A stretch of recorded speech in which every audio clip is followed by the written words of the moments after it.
Kondisi kita ini persis seperti apa yang Rasulullah sabdakan. Maha benar Allah yang telah mengutus Rasul yang tidak pernah berdusta. Di dalam hadis yang diriwayatkan oleh Syekh Adz-Dzahabi, yang ditakhrij oleh Ibnu Hajar Al-Asqalani di dalam kitabnya Nasahihul Ibad, dari sahabat Anas bin Malik, Rasulullah bersabda, "Ya'ti ala ummati fi akhir zaman."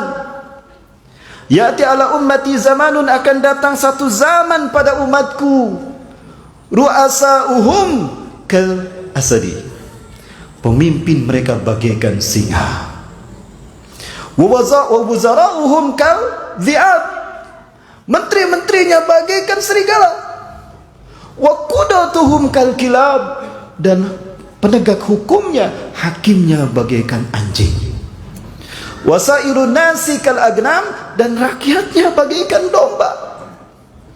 Fa kaifa ya'isul ghanam indal asadi wal dhi'abi wal kilab, maka bagaimana bisa anjing hidup di tengah-tengah singa, serigala dan anjing? Singa, serigala dan anjing. Bisa tidak domba hidup di tengah-tengah singa, serigala dan anjing? Ya, itulah kondisi kita hari ini.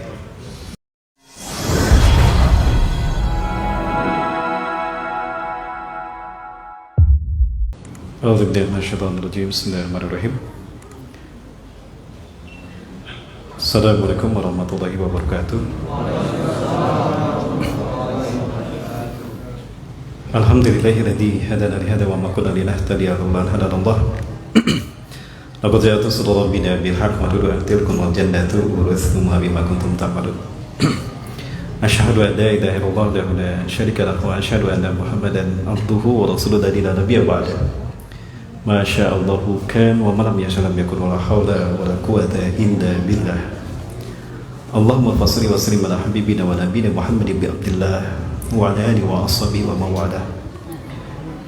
Qala Allah ta'ala fi kitabil karim wa bi qawlihi yahtadi al-muhtadun.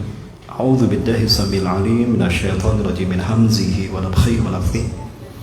Ya ayyuhalladzina amanu taqullaha haqqa tuqatih wa la tamutunna illa wa antum muslimun.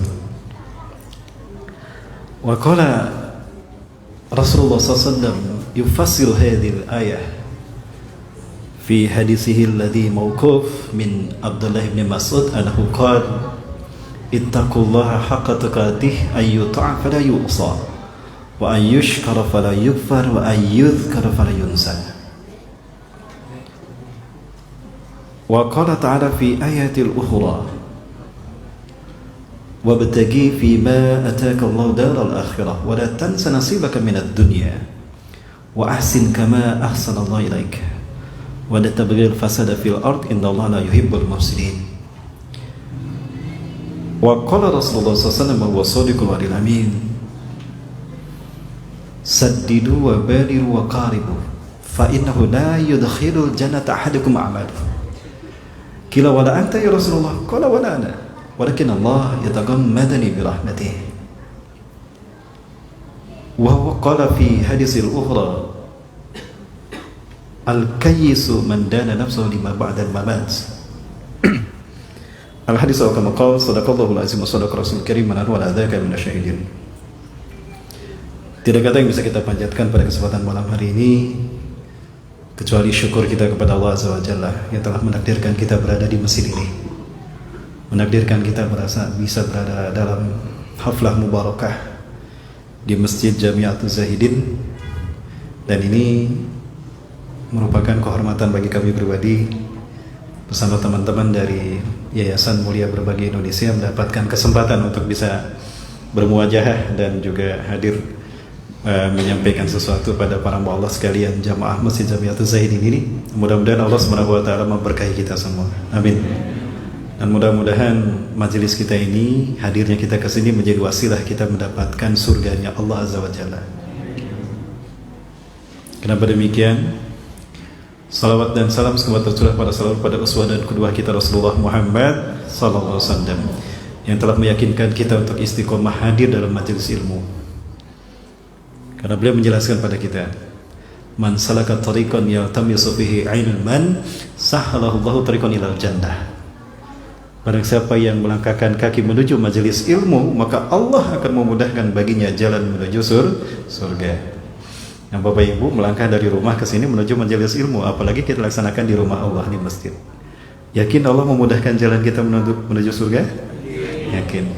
Karena saya yakin, jika kaki kita mudah langkahkan menuju masjid, jika kita mudah melangkahkan kaki kita menuju kebaikan, jika kita mudah melangkahkan kaki kita menuju ke majelis ilmu, maka kaki kita akan mudah menuntut kita ke surga. Itu hukumnya. Apakah ini hanya sebatas konsep lalu kita yakini dan tidak ada buktinya? Ada buktinya.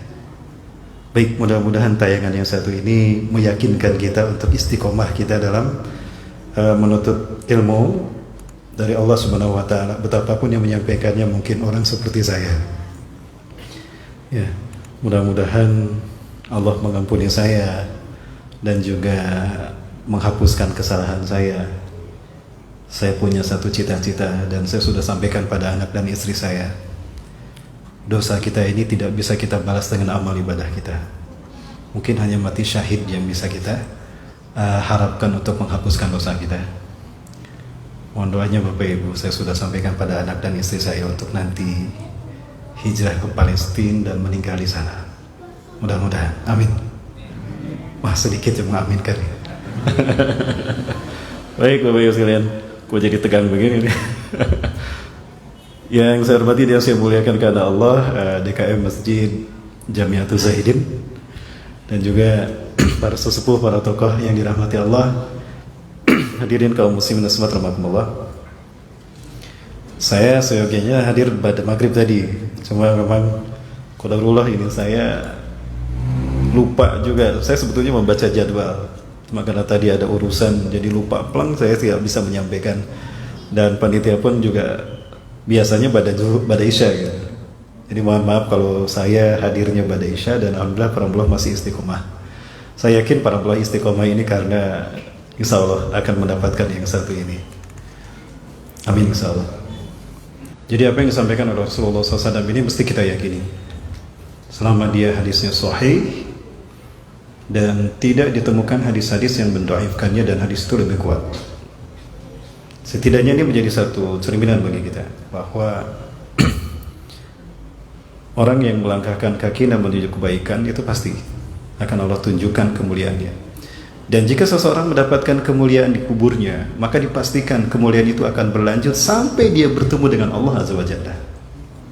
Karena Rasulullah SAW menjelaskan, siapa yang Allah berikan kemudahan di alam kuburnya, Allah lapangkan kuburnya, Allah berikan kenikmatan dia dari kenikmatan surga yang Allah janjikan padanya di kuburnya, maka itu akan menjadi jaminan kemudahan di yaumul ba'as, kemudahan baginya di yaumul mahsyar, kemudahan baginya di yaumul hisab, kemudahan baginya di yaumul mizan, kemudahan baginya di yaumul jaza, bahkan kebahagiaan yang hakiki baginya di yaumul akhir atau di yaumul khulud.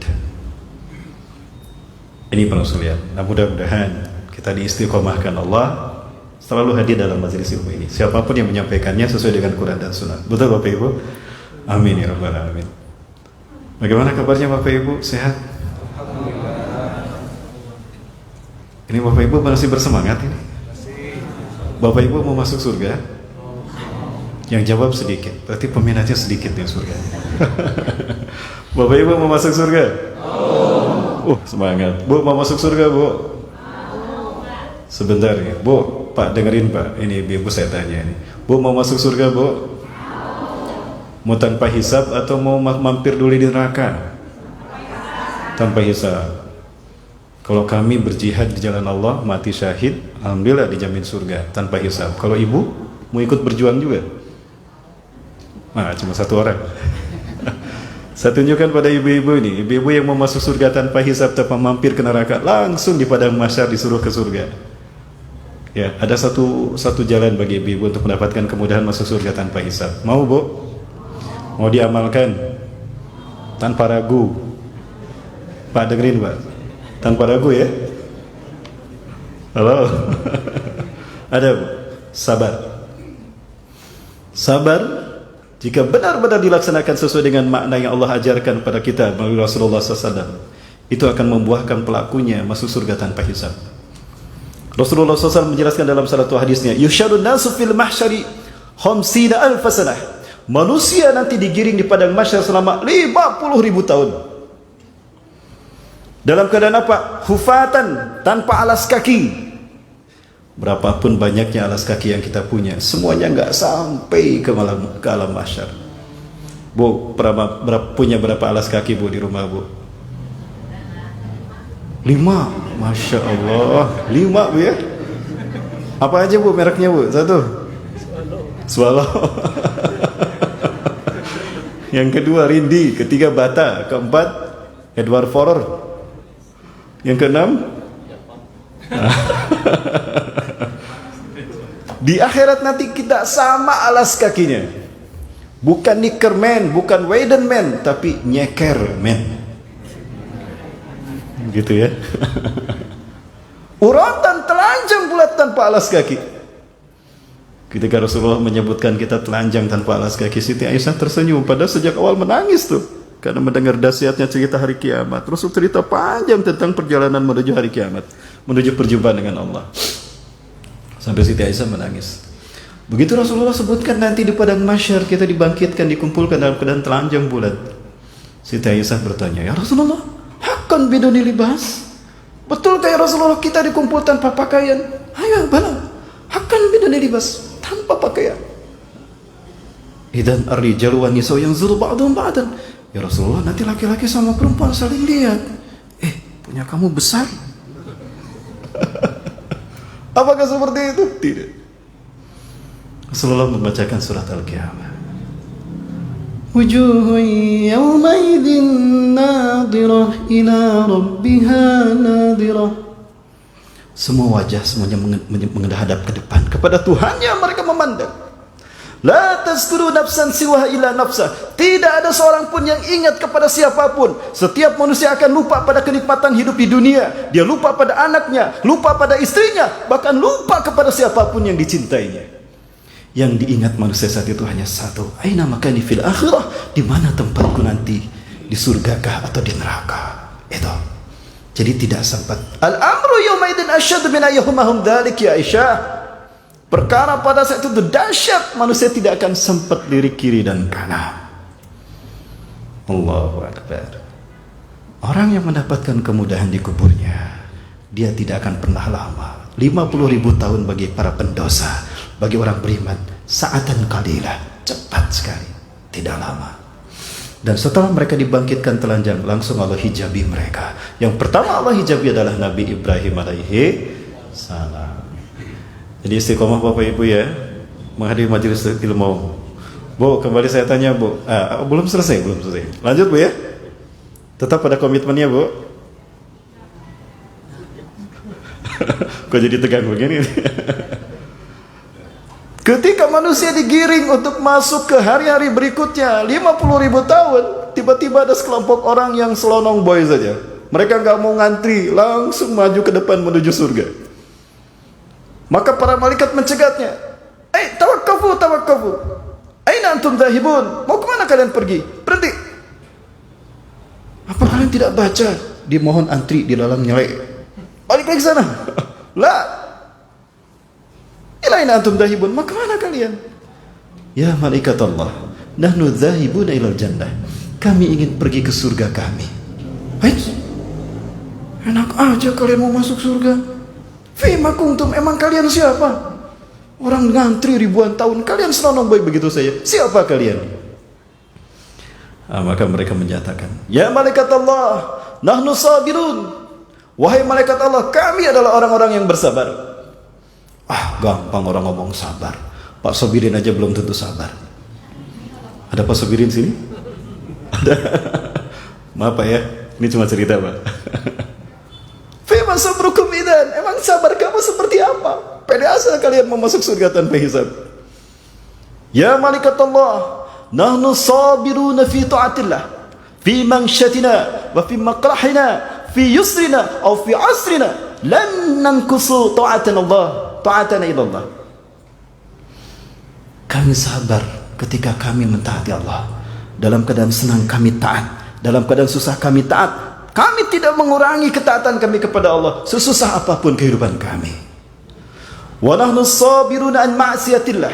Dan kami adalah orang-orang yang bersabar dalam menahan diri dari melakukan maksiat. Betapapun kami susah hidup kami, betapapun kami hidup menderita, ketika ada perbuatan dosa, kami diiming-imingi dunia dan maksiat. Tidak. Kami jaga akidah kami dengan kesabaran kami. Hahuwa sabduna ya malikatullah. Itulah kesabaran kami. Apa kata malaikat? Idan antum kama kuntum. Benarlah kalian. Sadaqtum. Benarlah kalian. Kalian memang orang yang bersabar. Maka dibukakanlah pintu surga untuk mereka, maka mereka masuk surga tanpa hisab. Bu, jadi gimana Bu? Mau melalui pintu sabar masuk surga tanpa hisab, Bu? Kalau bapaknya nikah lagi mau sabar?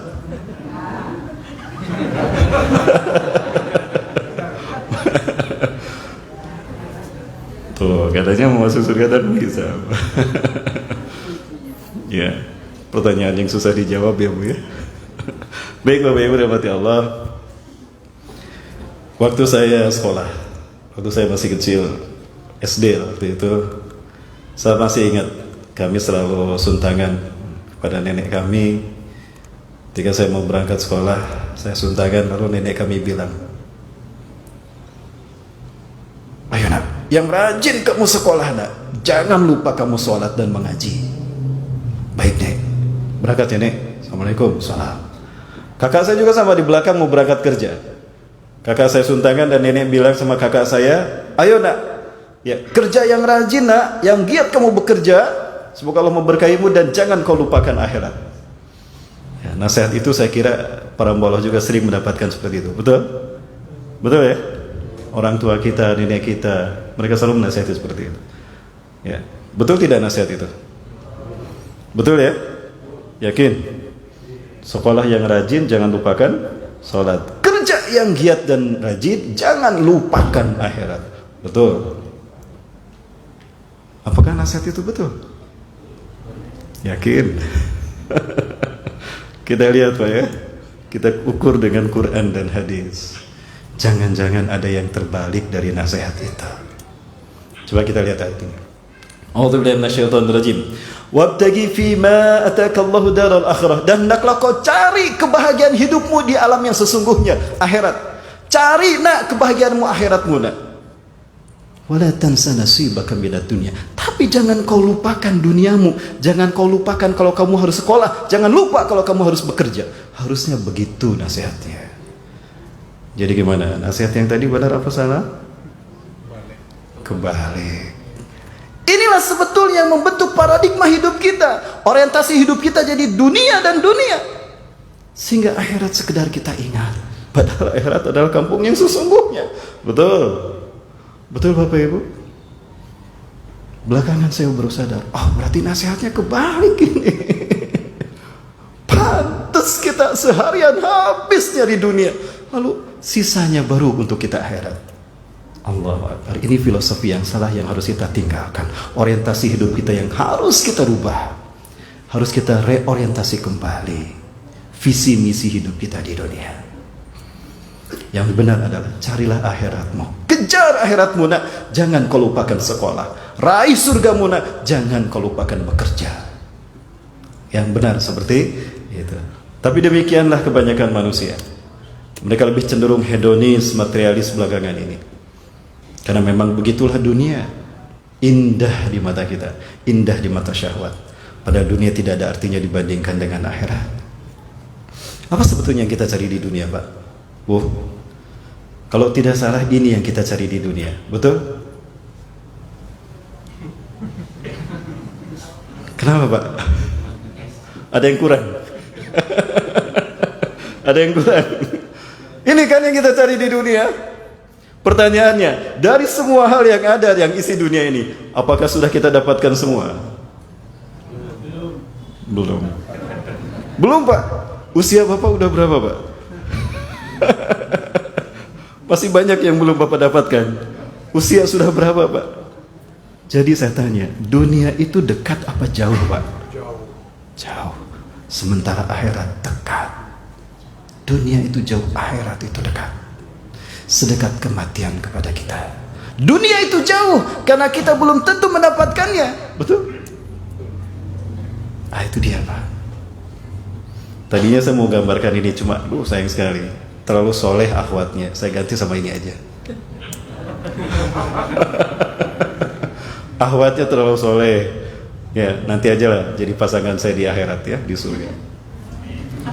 Iya, saya ngomong gini kan istri saya nggak ikut. Kalau ikut saya nggak berani. Ya mumpung yang di sana bukan istri saya. Gitu Pak ya, subhanallah. Ya Ustadz, tapi kan kalau kita hidup di dunia ini juga harus kita kuasai. Kalau kita terus urusan akhirat, kapan kita akan menguasai dunia? Betul. Kita harus seimbang Ustadz antara dunia dan akhirat. Betul, harus seimbang. Oke, kita bicara serangkaian keseimbangan antara dunia dan akhirat. Jika kita harus adil antara dunia dan akhirat, baik, seperti apa konsep keadilan yang benar di mata Allah dan Rasulnya? Kalau kita takar keadilan kita dalam menyeimbangkan hidup kita di dunia dan akhirat, ya, kira-kira berapa persen dunia dan berapa persen akhirat? Berapa dunia Pak? Dan berapa persen akhirat? Jangan lupa, dunia sementara, akhirat selamanya. Jadi berapa persen dunia? Gak apa-apa Pak, jangan takut salah. Saya juga pernah salah. Berapa persen akhirat?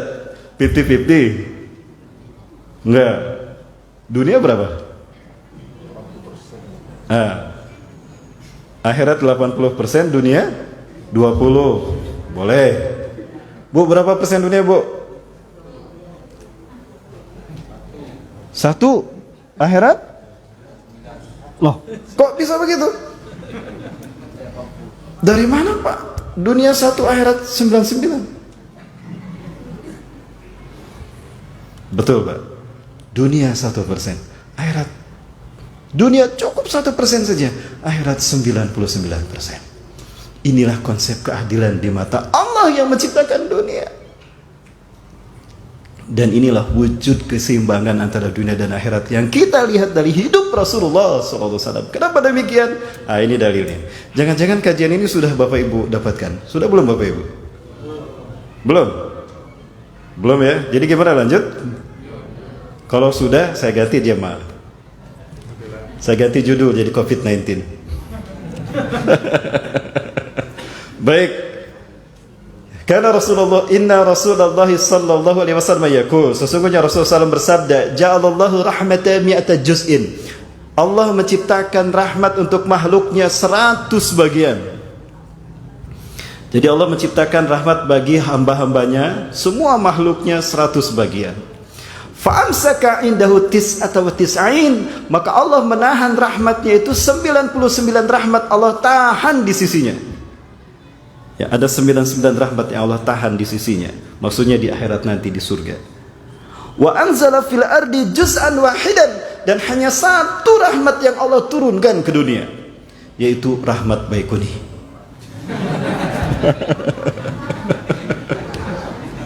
Rahmat Baikuni. Karena cuma ada 1 rahmat di sini. Ada rahmat yang lain? Ya. Hanya 1 rahmat yang Allah turunkan ke bumi ini.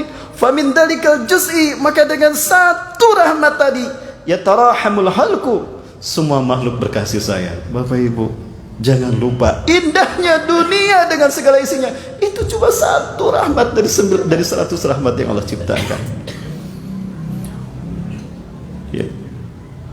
Jadi yang kita kejar selama ini seumur hidup kita dari pagi sampai malam itu cuma 1 rahmat saja, cuma 1%.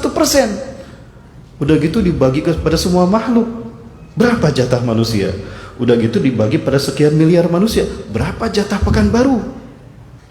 Makin kecil Bapak Ibu. Itulah dunia. Lalu kenapa kita habiskan waktu kita untuk yang 1%, sementara yang 99% hanya sekedar tidak lupa, hanya sekedar sempat saja atau waktu sisa? Gimana Bapak Ibu sekalian? Baik. Dunia yang kita kejar ternyata tidak berarti dibandingkan dengan akhirat kita. Rasulullah SAW pernah memperbandingkan antara dunia dengan akhirat seperti ini. Wallah, demi Allah, mad dunya fil akhirah, tidaklah dunia dibandingkan dengan akhirat illa masalu ma yaj'alu ahadakum, kecuali melainkan seperti seseorang di antara kalian yaj'alu isba'u fil yami hadhi, memasukkan telunjuknya ke lautan. Celup gitu ya. Falyanzur bima tarji, maka perhatikan dengan apa telunjuknya kembali. Air yang nempel di telunjuk itulah dunia dan segala isinya. Air laut yang ada, air yang di lautan itulah akhirat. Allahu Akbar. Bapak Ibu, bagaimana kita menikmati air yang ada dalam telunjuk kita? Adakah kita minum begini? Lek lek lek lek lek lek lek lek lek lek. Ada? Tidak. Lalu bagaimana kita menikmati air yang ada dalam telunjuk kita? Dijilat kan? Betul? Kok ada rasanya ini? Kok ada rasanya di tangan saya? Ya, terasa tidak Bapak Ibu hanya dengan dijilat? Apakah haus kita hilang hanya dengan menjilat air yang dalam telunjuk kita? Tidak. Begitulah dunia. Tidak pernah sampai kepada kata puas. Tidak ada dunia yang bisa memuaskan nafsu manusia. Seindah apapun dunia, tidak akan pernah memuaskan kita. Tapi akhirat lebih dari kata puas. Itu Bapak Ibu sekalian mati Allah. Nah, jadi dunia itu jauh sebetulnya, dan akhirat itu dekat. Sedekat kematian kepada kita. Karena ketika seseorang mati, maka dia sampai pada akhiratnya. Dunia belum tentu kita dapatkan. Ya. Orang yang benar didustakan, para pendusta dibenarkan, para pengkhianat satu kaum dan satu bangsa berkuasa di muka bumi. Ini tanda kiamat telah dekat. Ala inna min asratis sa'ah, ingatlah dari tanda kiamat telah dekat kepada kalian. Telah dekat kejadiannya. Tanda-tandanya adalah angturfa al-asrar wa tudwa al-akhyar. Manusia-manusia buruk muncul memimpin dunia, dan orang-orang terbaik pilihan umat disingkirkan. Sudah terjadi belum? Di mana? Di negeri entah berantah. Di negeri autopilot. Di negeri hutan raya, hutan rimba. Kondisi kita ini persis seperti apa yang Rasulullah sabdakan. Maha benar Allah yang telah mengutus Rasul yang tidak pernah berdusta. Di dalam hadis yang diriwayatkan oleh Syekh Adz-Dzahabi, yang ditakhrij oleh Ibnu Hajar Al-Asqalani di dalam kitabnya Nasahihul Ibad, dari sahabat Anas bin Malik, Rasulullah bersabda, "Ya'ti ala ummati fi akhir zaman." Ya'ti ala ummati zamanun, akan datang satu zaman pada umatku, ru'asa'uhum kal asadi, pemimpin mereka bagaikan singa, wa wuzara'uhum kal dhi'ab, menteri-menterinya bagaikan serigala, wa qudatuhum kal kilab, dan penegak hukumnya, hakimnya bagaikan anjing, wasairun nasi kal agnam, dan rakyatnya bagaikan domba. Fa kaifa ya'isul ghanam indal asadi wal dhi'abi wal kilab. Maka bagaimana bisa anjing hidup di tengah-tengah singa, serigala dan anjing? Singa, serigala dan anjing. Bisa tidak domba hidup di tengah-tengah singa, serigala dan anjing? Ya, itulah kondisi kita hari ini. Ketika pemimpinnya bagaikan singa, apa itu singa? Apa yang kita tahu dari singa? Ada sebutan julukan bagi singa. Singa itu adalah raja hutan, betul?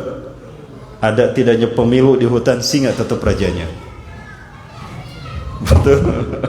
Ada tidaknya pemilu di hutan, tetap singa rajanya. Dan pertanyaan saya, kalau singa menjadi raja, apakah karena kebijaksanaannya? Apakah singa menjadi raja karena keadilan dan kebenaran yang diusulnya? Tidak. Tapi singa menjadi raja di hutan karena kekuatannya, karena dia paling kuat, maka dia menjadi raja. Betul? Dan celakanya ketika singa menjadi raja hutan, habis rakyat hutan dimakanin. Rusak rakyat hutan, bukan? Rakyat hutan. Kalau rusak ketemu singa, siapa yang dimakan? Rusak. Apa lagi? Unta. Jerapah rakyat hutan, bukan?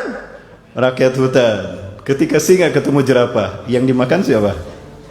Itulah. Ketika singa jadi raja hutan, habis rakyatnya dimakan. Sudah terjadi belum? Di negeri autopilot. Saya nggak nyebut, udah nggak usah disebut ya. Dan ketika pemimpinnya singa, maka menterinya bagaikan serigala, menjilat ke atas, ya, menipu ke bawah. Singa juga, kenapa menjilat ke atas? Dia pengen daging seperti yang dimakan singa, tapi dia nggak mampu, tidak kuat seperti sekuat singa. Makanya dia menipu ke bawah. Ketika dalam perjalanan yang dipimpinnya itu dah domba, supaya domba mendengar suara serigala, nyamar dia jadi domba, sehingga ada istilah serigala berbulu domba. Nah itu menterinya sudah muncul belum? Dan ketika itulah maka penegak hukumnya bagaikan anjing. Wa qudatuhum kal kilab. Penegak hukumnya bagaikan anjing. Ya, yang namanya anjing bersahabat sama yang ngasih daging. Betul? Celaka. Makanya kalau anjing jadi penjaga rumah, dia nggak bisa bedain mana tamu mana maling. Walaupun yang datang tamu, apalagi kalau tamu ini datang dari Saudi Arabia dan tidak bawa daging, habis tuh tamu itu digonggong.